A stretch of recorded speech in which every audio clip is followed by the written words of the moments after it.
మన పత్రికలో పూర్తి స్థాయిలో ఒక అంశాన్ని రాసుకొచ్చిన ఒకసారి చూద్దాం. దీనికి సంబంధించి అసలు ఏంటి ఏం కాదు. కొంతకాలంగా ఒకసారి దీన్ని జూమ్ చేసి చూపెట్టు. తెలంగాణ జాగృతి సంస్థను బలోపేతం చేసేందుకు కవిత అడుగులు వేస్తున్నారు. జాగృతికి అనుబంధ సంఘాలను వరుసగా ప్రకటించడం, సంస్థ కార్యకలాపాలను విస్తరించడం వంటి పరిణామాలతో ఆమె కొత్త రాజకీయ పార్టీ ఏర్పాటుకు సన్నాహాలు చేస్తున్నారనే ప్రచారం ఊపందుకుంది.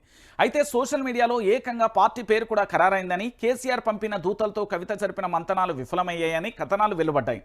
తెలంగాణ ఆవిర్భావ దినోత్సవం జూన్ 2న కవిత కొత్త పార్టీ ప్రకటిస్తున్నారంటూ పెద్ద ఎత్తున టాక్ నడుస్తున్నది. ఆయా రకాలుగా వార్తలను వడ్డి వారించారు. అయితే ఈ కథనాలన్నింటికీ కూడా కవిత తీవ్రంగా ఖండించారు. తనను సంప్రదించకుండా అవాస్తవాలను ప్రచురించడంపై అసహనం వ్యక్తం చేశారు. మొత్తంగా కవిత లేఖ లీక్ వ్యవహారంపై తెలంగాణ రాజకీయాలలో ఒక హాట్ టాపిక్ అయితే, ఒక పత్రిక వ్యవహారంపై కవిత సీరియస్ అవ్వడం మరింత ఆసక్తిగా మారుతుంది. తెలంగాణ పాలిటిక్స్లో కల్వకుంట్ల కవిత కాక అంటూ కూడా ఒక ప్రధానమైన ఎపిసోడ్ను తీసుకొచ్చిన ఇక్కడ చూడండి. కవిత లేఖ లీక్ అవ్వడం బీఆర్ఎస్ భవిష్యత్తు, బీజేపీతో సాధ్యమయ్యే పొత్తులపై సాధారణ ప్రజల నుండి మేధావుల వరకు అనేక అభిప్రాయాలు వ్యక్తమవుతున్నాయి. ఈ పరిణామాలను నిశ్చింతగా గమనిస్తున్న కొంతమంది ప్రజలు కాంగ్రెస్ డైవర్షన్గా అభివర్ణించారు. ఇవన్నీ కేవలం ఊహాగానాలు మాత్రమేనని, అధికారిక ప్రకటన వచ్చే వరకు వేచి చూడాలని అభిప్రాయపడుతున్నారు. మరీ ముఖ్యంగా బీఆర్ఎస్ శ్రేణులు అయితే ఓ రేంజ్లో ఫీల్ అవుతున్నారు. బీఆర్ఎస్ కవిత టార్గెట్గా కొందరు అసత్య ప్రచారాలు చేస్తున్నారన్న అభిప్రాయాలు కూడా బయటకు వస్తున్నాయి. అయితే తప్పుడు ప్రచారాలపై కవిత ఫైర్, సోషల్ మీడియా కథనాలపై కవిత తీవ్రమైన ఆగ్రహం. కొత్త పార్టీ ఏర్పాటు వార్తలను కూడా ఖండించిన కవిత తనను సంప్రదించకుండా వార్తలు రాసిన ఓ పత్రికపై ఫైర్. ఆ పత్రిక కథనాలపై తీవ్ర ఆగ్రహం వ్యక్తం చేసిన కవిత అది జర్నలిజమా, సాడిజమా అంటూ ఎక్స్ ఖాతాలో వ్యాఖ్య. తెలంగాణ రాజకీయాలు కొన్ని రోజులుగా కల్వకుంట్ల కవిత చుట్టే తిరుగుతున్నాయి. కవిత రాసిన లేఖ లీక్ అవ్వడం ఆ రోజు నుంచి తెలంగాణ పాలిటిక్స్లో ఆమె గురించి ఏదో ఒక చర్చ హీట్ పెంచుతూనే ఉంది. లేఖ రాసింది నిజమే అన్న కవిత కామెంట్స్ కాకరేపై అమెరికా నుంచి రాగానే ఎయిర్పోర్ట్లో మీడియాతో మాట్లాడిన కవిత కొన్ని కీలక వ్యాఖ్యలను చేశారు. ఇదే అదునుగా కొందరు రెచ్చిపోయి వ్యవహరిస్తున్నారు, అడ్డగోలుగా మాట్లాడుతున్నారు. కవిత లేఖ లీకేజ్ అంశంపై కవిత చేసిన ఆ వ్యాఖ్యలతో హద్దుమీరి కథనాలు ప్రచురించడంతో పాటు ప్రసారం చేస్తూ శునకానందం పొందుతున్నారన్న కామెంట్స్ కవిత వర్గం నుంచి వినబడుతున్నాయి. పార్టీ భవిష్యత్తు గురించి కవిత లేఖ రాయడంలో తప్పేముందో అర్థం చేసుకొని కొందరు వ్యక్తులు ఆమె గురించి, ఫ్యామిలీ పాలిటిక్స్ గురించి అధికారంలో ఉన్నప్పుడు అది చేశారు ఇది చేశారని నోటికొచ్చినట్టు వాగేస్తున్నారన్న తెరపైకి వచ్చారు.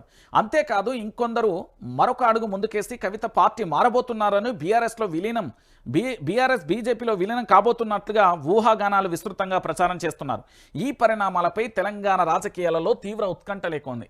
ఇది ఇలా ఉంటే సొంతగా రాజకీయ పార్టీ పెట్టబోతున్నారని గత కొన్ని రోజులుగా సోషల్ మీడియాలో జరుగుతున్న ప్రచారంపై కల్వకుంట్ల కవిత స్పందించారు. ఈ ఊహాగానాలు ఎలాంటి నిజం లేదని స్పష్టం చేశారు. ఓ దినపత్రిక వచ్చిన కథనాన్ని క్లిప్పింగ్లను కూడా తన ఎక్స్ ఖాతాలో పూర్తి స్థాయిలో పోస్టు చేసి ఆగ్రహం వ్యక్తం చేశారు. కనీసం తనను సంప్రదించకుండా వార్త రాసిన పత్రిక ఇది జర్నలిజమా, సాడిజమా అంటూ ఆమె ప్రశ్నించారు.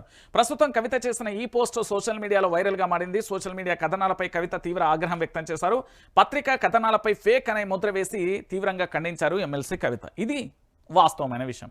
ఇది కాకుండా ఇక రాయిర్రు అంటే అడ్డగోలుగా రాస్తున్నారు ఎమ్మెల్సీ కవిత గురించి. నేను చెప్తున్నా కదా, పూర్తి స్థాయిలో మీరందరూ కూడా ఆలోచించాల్సిన విషయం ఏంటంటే ఇది గ్రౌండ్ రియాలిటీ. వాస్తవానికి కవిత స్పందించిన తీరు కానీ కవితకు సంబంధించి పూర్తి స్థాయిలో ఆగ్రహం వ్యక్తం చేసింది.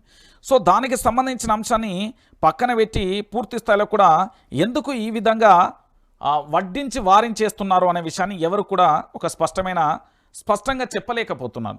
సో ఇది వాస్తవమైన విషయం.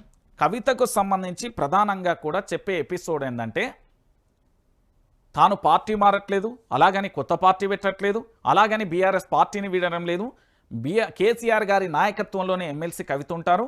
కవిత అంతర్గతంగా చిట్చాట్కు సంబంధించిన వ్యవహారాన్ని బహిర్గతం చేయడం వల్ల, అదేవిధంగా కవితకు నోటీసులు ఇచ్చేంత సీన్ ఎవరికి లేదు.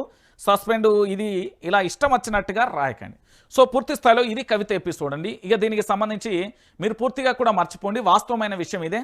కావాలని కొంతమంది ఏంది అంటే కుట్రపూరితంగా రకరకాలుగా ఆరోపణలు చేసే ప్రయత్నం చేస్తున్నారు. దీనికి సంబంధించి పూర్తిగా కూడా మీరు అందరూ కూడా ఆలోచించాల్సిన విషయం. సో పూర్తిగా కూడా మీరు అందరూ ఒకటే ఆలోచించుకోండి. కవితకు సంబంధించిన విషయంలో వాస్తవమైన కోణం ఇదే. సో అవాస్తవాలను ప్రచారం చేస్తున్న వాళ్ళందరినీ పక్కన పెట్టండి. రైట్, ఇక మనం మిగతా వార్తల్లోకి వెళ్ళే ప్రయత్నం అయితే చేద్దాం. అసలు ఏం జరిగింది, ఏం కథ